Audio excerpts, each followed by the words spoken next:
네, 반갑습니다. 이번 시간 여러 가지 전개의 세 번째 시간입니다. 자, 이번 시간은 에보나이트 막대 실험, 동심구 전화분포와 전개, 그리고 정전차폐의 본질과 편단 접지에 대해서 살펴보겠습니다. 저번 시간 한번 영상을 올렸는데 오류들이 발생해서 다시 찍게 되었으니까 이 점 양해 부탁드리겠습니다. 이번 시간 어떻게 구성이 될 거냐면 에보나이트 막대 실험을 자세히 알아보도록 하겠습니다. 에보나이트 막대 실험을 제대로 알아야 동심구 전화분포 원리를 잘 알 수가 있게 됩니다. 더불어서 전개까지 영향을 미치게 되니까 이 점 잘 알아두셨으면 좋겠습니다. 그래서 에보나이트 막대 실험을 총 3가지 경우로 나눠서 한번 살펴볼 테고요. 동심구 전화분포 원리도 3가지 케이스로 나눠서 한번 살펴보도록 하겠습니다. 1번에 나온 에보나이트 막대 실험을 근간으로 해서 자, 4번과 5번 정전 차폐에 관한 내용도 한번 살펴보겠습니다. 외부 전개의 정전 차폐 같은 경우에 우리 자동차를 탔을 때 낙뢰가 자동차로 떨어지면 차 내부에 있는 사람은 안전한 상태가 유지됩니다. 자, 이를 두고 우리는 외부 전개의 정전 차폐라 하고 내부 전개의 정전 차폐는 케이블이 있으면 내부에 우리 도체가 있죠. 자, 여기에 뭐가 흐른다? 자, 전류가 흐릅니다. 그리고 이 바깥에는 금속 시스라는 게 있죠. 자, 금속 시스를 접지하면 내부 전개를 이런 식으로 차폐시키게 됩니다. 자, 그 결과 금속 시스 외부로는 전개가 형성되지 않는다라는 거죠. 그래서 내부 전개의 정전 차폐에 대해서 한번 살펴보겠습니다. 더불어서 편단 접지 사례도 한번 살펴볼 테니까 끝까지 들어봐 주셨으면 좋겠습니다. 자, 첫 번째로 에보나이트 막대 전자 이동 실험이 있습니다. 이 실험을 하기 위해서 애니멀 펄이라고 합니다. 자, 동물의 털이라는 거죠. 그리고 여기 에보나이트 막대가 있습니다. 이 두 친구는 원래 정기적으로 중성인 상태였겠죠. 이렇게 정기적으로 중성인 상태의 친구들을 문질러 줬더니 어떤 현상이 발생한다? 자, 동물 털에 있던 자유전자가 어디로 이동하게 됩니까? 에보나이트 막대로 이동을 해서 에보나이트 막대는 마이너스로 대전이 됐고, 동물 털 같은 경우에 중성이었던 이런 원자가 뭐를 잃었죠? 자, 전자 하나를 잃었죠. 혹은 2개 이상을 잃을 수도 있습니다. 그렇게 되면 동물 털은 어떤 전하를 갖게 된다? 자, 상대적으로 플러스 전하를 갖게 된다는 겁니다. 에보나이트 막대는 상대적으로 마이너스 전하를 띠게 되겠죠. 자, 이 상태에서 에보나이트 막대를 도체구에 이런 식으로 접근시켜 보도록 하겠습니다. 자, 마이너스로 대전이 된 상태죠. 이 두 친구는 도체구입니다. 내부가 도체로 전부 채워진 상태입니다. 이렇게 에보나이트 막대가 마이너스 전하로 대전이 되어 있기 때문에 우리 실제 실험을 하게 되면은 플러스 전하는 공간상에 반드시 존재하겠죠. 뭐 물론 옆에 아까 애니멀 펄 있죠. 이 친구가 이렇게 존재한다고 쳐도 실제 실험에서는 어떻단 말입니까? 뭐 공기 중에나 아니면 다른 입자들에서 플러스 입자를 가진 전하들이 존재한다라는 거죠. 그럼 에보나이트 막대와 뭐 동물 펄도 여기에 영향을 미칠 수 있겠죠. 그래서 이런 식으로 외부 전개를 형성하게 됩니다. 자, 어디서부터 어디까지죠? 자, 플러스 전하에서부터 에보나이트 막대 마이너스까지 외부 전개를 형성한다라는 것이죠. 그래서 실제 실험에서 플러스 전하는 공간상에 반드시 존재하므로 에보나이트 막대 마이너스 전하 부분과 반드시 외부 전개를 형성한다라는 겁니다. 그래서 굳이 이 플러스 전하를 자, 동물 펄의 플러스 전하라고 생각해 주지 않아도 된다라는 거죠. 지저분하니까 다시 지워볼게요. 그래서 제가 빨간색으로 표시한 여기 부분 보이시죠? 얘가 바로 외부 전개가 됩니다. 그래서 에보나이트 막대가 마이너스니까 청력이 작용을 해가지고 마이너스 전하들이 어떻게 움직이게 됩니까? 자, 이쪽으로 이렇게 움직이게 됩니다. 그래서 상대적으로 이쪽 표면에는 마이너스 전하들이 몰려있게 된다는 거죠. 그래서 전하는 항상 어디에 존재하죠? 정전계에서. 자, 정전계에서 외부 전개가 존재할 때 도체 내부 전하는 항상 도체 표면에만 존재하게 된다라는 겁니다. 그래서 마이너스 전하들이 이쪽으로 이렇게 끌려갔기 때문에 상대적으로 이 부분은 뭐가 된다는 거죠? 자, 플러스 전하를 갖게 된다는 겁니다. 그럼 여기에 있는 플러스 전하가 여기에 있는 마이너스 전하와 이런 식으로 전개를 만든다고 생각을 한번 해보겠습니다. 그럼 외부 전개 방향과 내부 전개 방향은 서로 다르죠. 그래서 항상 도체에서 전개는 0이 된다라는 겁니다. 결과적으로 요런 친구를 갖게 된다라는 거죠.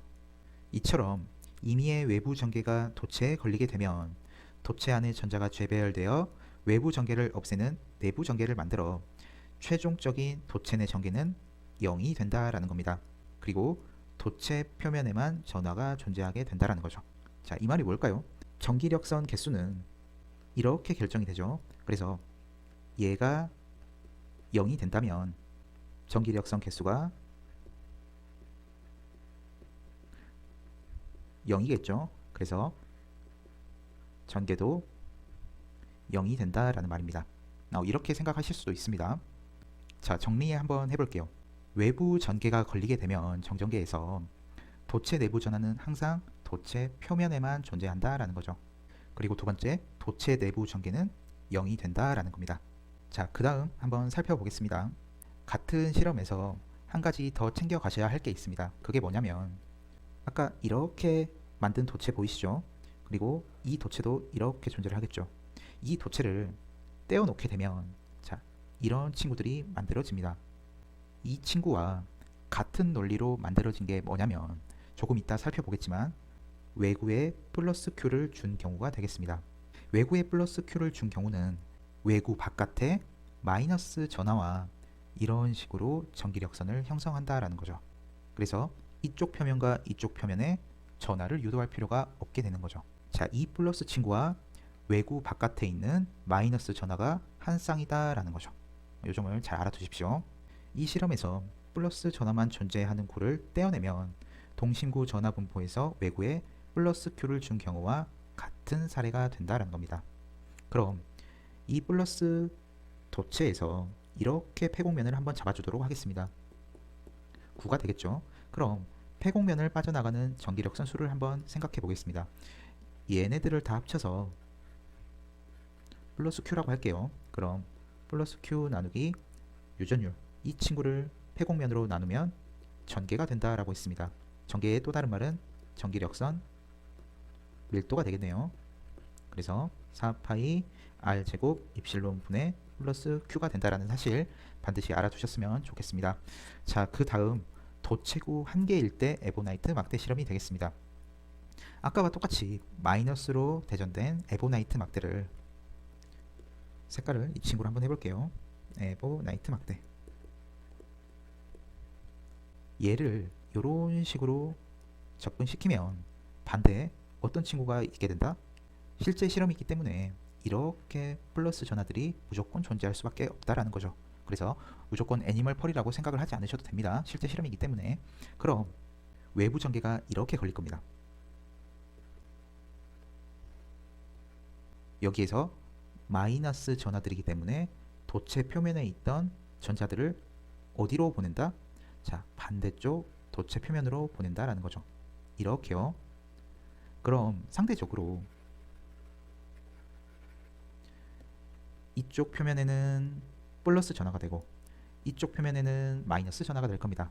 그리고 도체 내부에 발생하는 전개는 이런 식으로 된다라는 거죠. 그래서 도체 내부 전개는 어떻게 된다? 0이 된다라는 겁니다.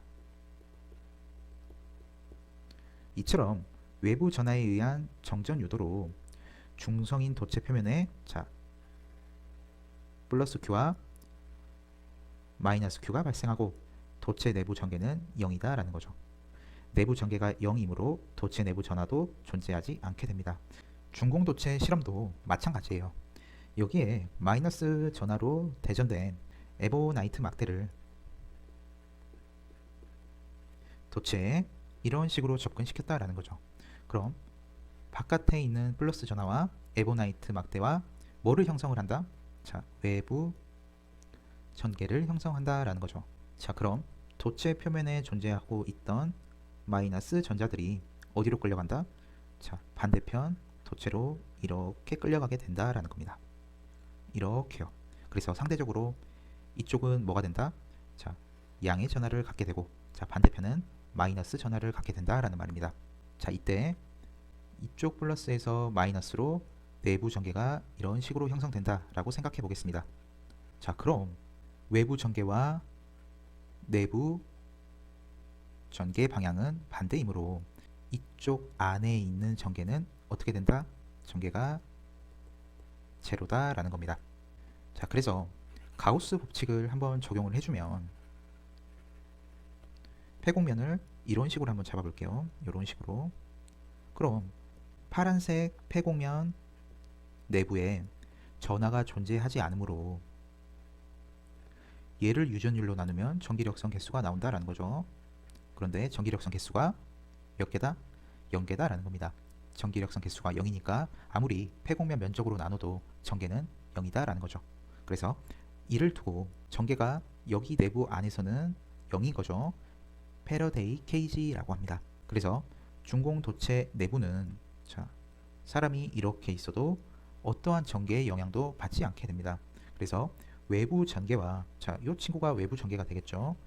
차폐 상태이므로 안전한 상태를 유지할 수 있게 된다라는 겁니다. 그래서 낙뢰가 자동차에 떨어지면 자동차 내부에 있는 사람이 안전한 이유도 이 때문이다라는 거죠. 자, 그럼 조금 오해하시는 분들이 계시는데 이렇게 생각을 하시는 분들이 좀 계시는 것 같아요. 자, 여기가 플러스 전하를 가지니까 자, 여기가 마이너스 전하를 가져야 되는 게 아닙니까? 혹은 여기가 마이너스니까 여기는 플러스를 가져야 하는 게 아닙니까? 라고 생각하시는 분들이 있는데 도체 표면에 있는 전자들이 자, 여기까지 이렇게 끌려가서 요 친구와 요 친구를 형성을 하는 것이지 얘랑은 아무런 관련이 없어요. 자, 이렇게 생각하는 이유가 뭐냐면 중공 도체에서 내구에 플러스 Q를 주게 되면 여기에 마이너스를 유도하고 반대편에 플러스를 유도하게 됩니다. 플러스 마이너스 플러스 이런 규칙을 갖기 때문에 중공 도체에서도 자, 플러스 마이너스 이런 식으로 생각을 하시면 곤란하다라는 거죠. 그래서 이렇게 생각하시는 이유가 뭐냐면 기계적으로 플러스 반대편에 마이너스를 그려서 발생하는 착각 중 하나이게 됩니다. 혹은 마이너스 반대편에 플러스를 그려서 착각을 한다라는 것이죠. 그래서 이러한 전하 분포를 가질 수는 있다 없다. 자, 없다라는 겁니다. 그래서 최종적으로 여기에 있는 전하는 자, 이런 식으로 지워줘야 맞겠다라는 거죠. 자, 여기까지 해서 에보나이트 막대 실험 살펴보았습니다. 자, 그 다음 동심구 전하분포 원리 세 가지 경우에 대해서 살펴보겠습니다. 우리가 동심구 전하분포 원리를 제대로 이해하기 위해서는 동심구 바깥에 있는 전하가 존재해야 한다는 사실을 인지를 하셔야 합니다. 그래서 아까도 살펴보았지만 외구에 플러스 Q를 준 경우에 바깥에 마이너스 전하와 이런 식으로 전개를 이루니까 자, 여기 내부에서는 전하가 유도될 필요가 있을까요? 없을까요? 자, 없겠죠. 그래서 외구 밖에 마이너스로 대전된 도체와 자, 요 친구와 전기력선을 형성한다라는 거죠. 그래서 이런 식으로 전기력선이 존재하게 된다라는 겁니다. 자, 두 번째, 내구에 플러스 Q를 준 경우가 있습니다. 이 경우는 내구에 플러스 Q를 주었기 때문에 외구 바깥에 어딘가는 마이너스 전하가 존재하게 될 겁니다. 이 말이 무슨 말이냐면 이러한 동심구 도체를 만들려고 할 때 내구에 플러스 Q만 줘야 하므로 요 내구 보이시죠? 요 내구와 다른 물체를 자, 비벼 가지고 이쪽에 플러스 전하를 만들고 반대편에는 마이너스 전하를 만들었다라는 거죠. 그래서 동심구 도체를 이런 식으로 만들어 봤더니 외구 바깥에 있는 마이너스와 여기에 있는 도체 사이에 전기력선이 이런 식으로 만들어진다는 거죠. 자, 이거 보이시죠? 이 친구 얘네 입장에서는 얘가 뭐로 작용을 하는 거죠? 자, 외부 전개로 작용하게 됩니다. 그래서 이쪽이 플러스니까 마이너스 전자들이 이렇게 이동을 하겠죠. 그래서 상대적으로 이쪽은 플러스, 자, 이쪽은 마이너스를 띠게 된다라는 겁니다. 자, 이를 두고 우리는 뭐라고 한다? 자, 정전 유도라고 합니다. 그래서 여기에 있는 내부 전개를 살펴보면 자, 플러스에서 마이너스로 이렇게 작용을 하겠죠. 그럼 최종적으로 남는 전개는 어떻게 되겠습니까? 이런 식으로 남게 되는 거죠. 자, 그 다음 내구에 플러스 Q, 외구에 마이너스 Q를 준 경우가 되겠습니다. 자, 이 말은 내구의 플러스 Q 외구를 접지한 경우와 같은 말이 되겠죠. 이 친구를 해석하려면 자, 내구의 플러스 Q를 준 경우 A로 두겠습니다. 그리고 외구의 마이너스 Q를 준 경우 B로 둘게요. 그래서 A와 B 경우가 중첩이 돼서 나타난다. 이렇게 생각을 해주시면 편하게 이해하실 수 있게 됩니다. 그럼 내구에 플러스 Q를 준 경우는 아까 저희 살펴봤죠. 이런 식으로 이 도체에서 외부 전개가 되고 마이너스와 플러스가 자, 얘에 의해서 유도가 된다는 거죠. 그래서 내부 전개가 이렇게 형성이 되고 최종적으로 이런 전개를 갖는다라는 겁니다. 여기에 외구에 마이너스 Q를 줬으니까 이쪽이 마이너스가 되겠죠. 그럼 외구 바깥에 플러스가 무조건 존재를 하겠죠. 그럼 전개가 이런 식으로 형성이 될 겁니다. 그럼 여기 있는 전개와 여기 있는 전개가 더해져서 0이 된다라는 거죠. 그럼 우리가 보는 전개는 어디만 있다? 녹색으로 한번 표시를 해볼게요. 여기만 존재하게 됩니다. 그래서 내부 전개로 발생한 친구를 바깥으로 나가는 것을 차단한 것이죠. 이를 두고 우리는 내부 전개의 정전차폐라고 합니다. 혹은 외구에 마이너스 Q를 주지 않고 이런 식으로 접지를 하게 되면 대지를 통해서 전자들이 이런 식으로 이동해가지고 플러스 전하와 만나서 중성인 상태를 만든다라는 겁니다. 자, 그럼 도체 표면이 중성이 되니까 여기가 중성이죠. 그럼 이 도체 표면에서 마이너스 전하로 전개가 형성이 될 수 있나요? 형성될 수 없죠. 그래서 여기에 있던 마이너스 전하는 다른 쪽 플러스 전하와 이런 식으로 임의적으로 전개를 형성하게 됩니다. 그래서 여기 플러스와 여기 마이너스 전개는 차단이 되어버립니다. 그래서 얘는 사라지게 되고요. 여기 플러스와 여기 마이너스 사이에 요 친구만 남게 된다라는 거죠. 그 다음 동심구 전개입니다. 동심구 전개는 간단합니다.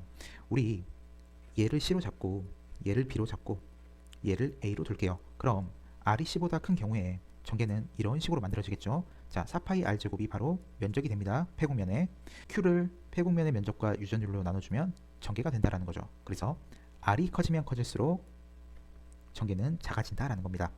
허나 전기력선 방향은 이렇게만 존재하기 때문에 내부에 있어서 전개는 0이 된다라는 거죠. 혹은 이쪽 부분 보이시죠? 이쪽 부분은 당연히 도체 내부니까 전개는 0이 된다. 그리고 전기력선은 존재하지 않기 때문에 이쪽도 당연히 0이 된다라고 생각을 해주셔도 괜찮습니다. 그 다음 내구에 플러스 Q를 준 경우가 되겠습니다. 이 경우에는 전기력선이 이런 식으로 존재를 하죠. 그럼 이쪽 전개는 아까와 마찬가지로 이런 식으로 형성이 되겠죠. 얘가 아까 전에 살펴봤던 이 친구가 됩니다. 허나 이 부분이 전기력선이 존재하죠. 그래서 식은 똑같이 나오나 범위가 달라졌다라는 거죠. 그래서 R 값이 전보다 작아졌으니까 전개는 이런 식으로 나오게 될 겁니다. 그리고 이 부분은 도체니까 당연히 도체 내부에서 전개는 0이죠. 자, 이런 식으로 나오게 될 겁니다.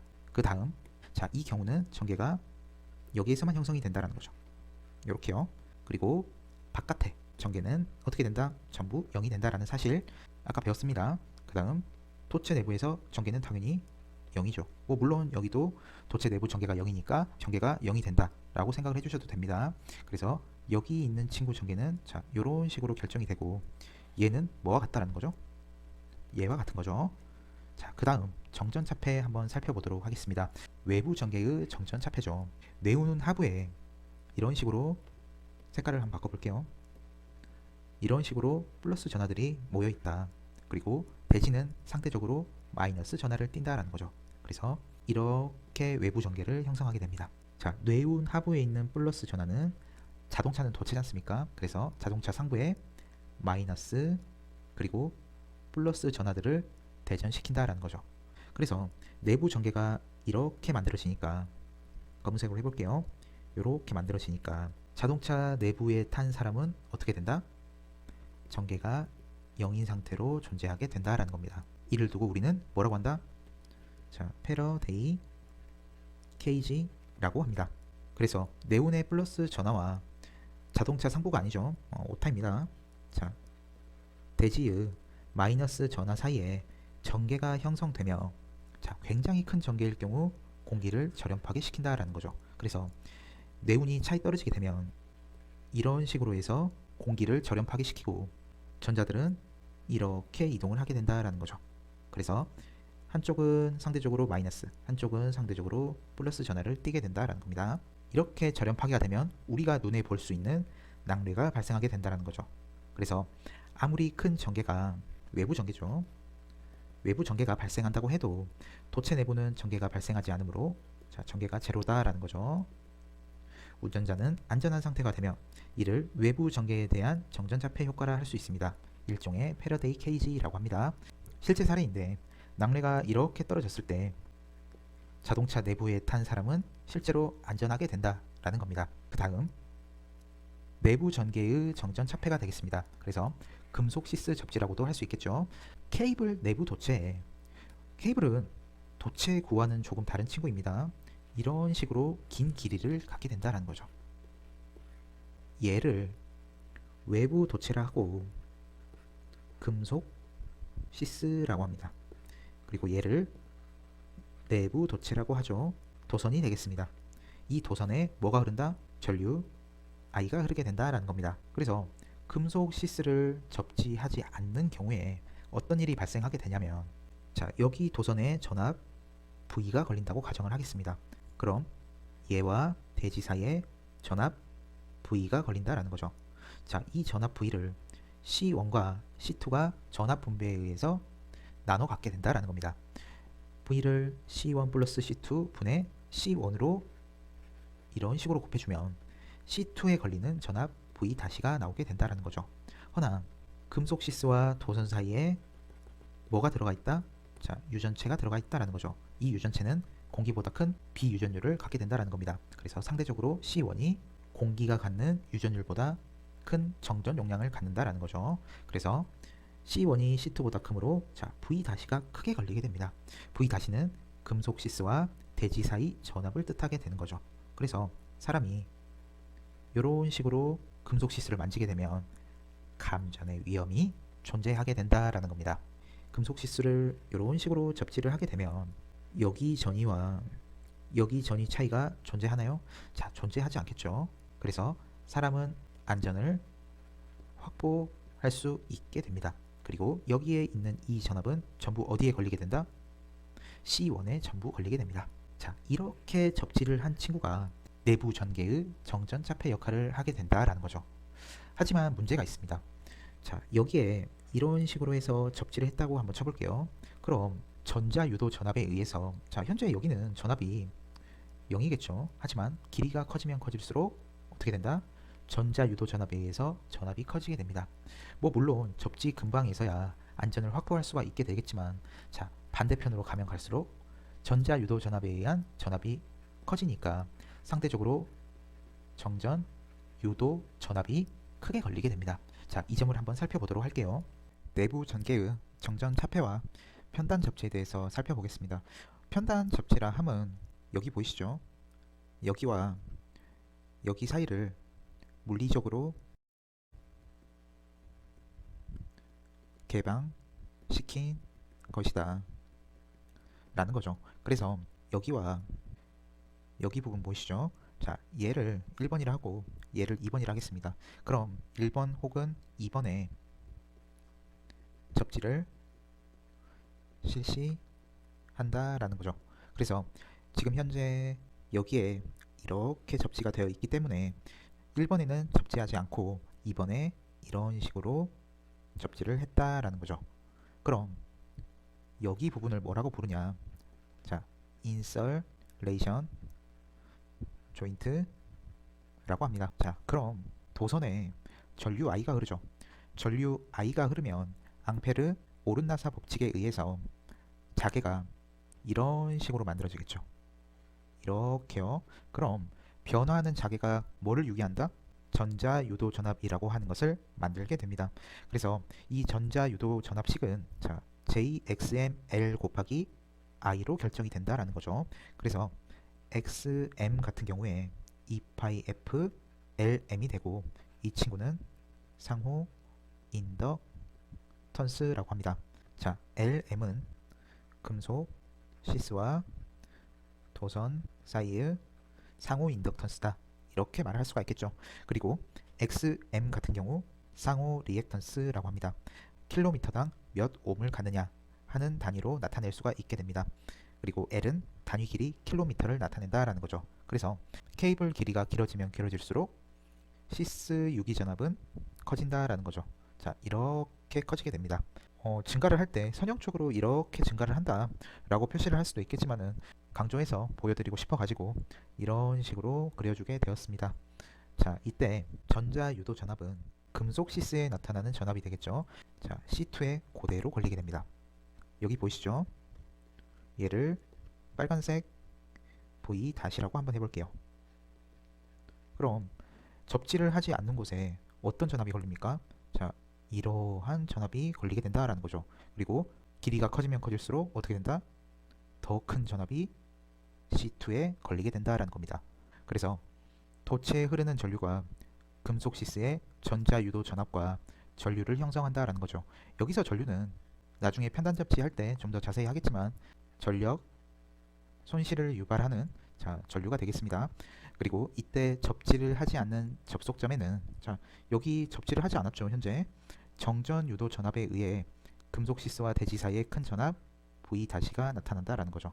자, 그래서 여기 걸리는 전압이 보다 V-가 된다라는 겁니다. 그럼 어떻습니까? 편단 접지에서 접지를 하지 않는 곳은 큰 전압이 걸리게 돼서 인체 감전을 유발할 수 있게 된다라는 거죠. 자, 여기까지 잘 알아두셨으면 좋겠습니다. 추후 강의 일정 한번 말씀드리자면 절연 협조 교환을 작성을 하고 있습니다. 그래서 난이도를 상, 중, 하 중에 어떤 식으로 맞춰서 강의를 해야 할까라는 고민이 조금 생깁니다. 일반 시중에 나와 있는 책처럼 설명을 하자니 조금 문제점들이 보이고요. 아니면 이 내용을 좀 더 자세히 설명드리자니 받아들이시는 분들이 조금 힘들어 하실 것 같기도 해서 현재 많은 고민 중에 있습니다. 그래서 제가 적당한 선을 찾아서 한번 잘 작성을 해가지고 강의를 올려드리도록 하겠습니다. 최대한 꼼꼼하게 만들 테니까 좀 밀릴 것 같습니다. 한 8월 초에서 중순 정도에 업로드가 되지 않을까 생각합니다. 아까 제가 말씀을 못 드렸는데 편단 접지, 양단 접지, 크로스 본딩 접지라는 것이 있는데 이 친구도 나중에 한번 살펴볼 겁니다. 그리고 다음 시간은 뭐를 한다? 아까 저희 살펴본 얘네 있죠? 이 친구 전개를 한번 구해보는 시간을 갖도록 하겠습니다. 여기까지 해서 마무리 짓도록 할게요. 시청해주셔서 감사합니다.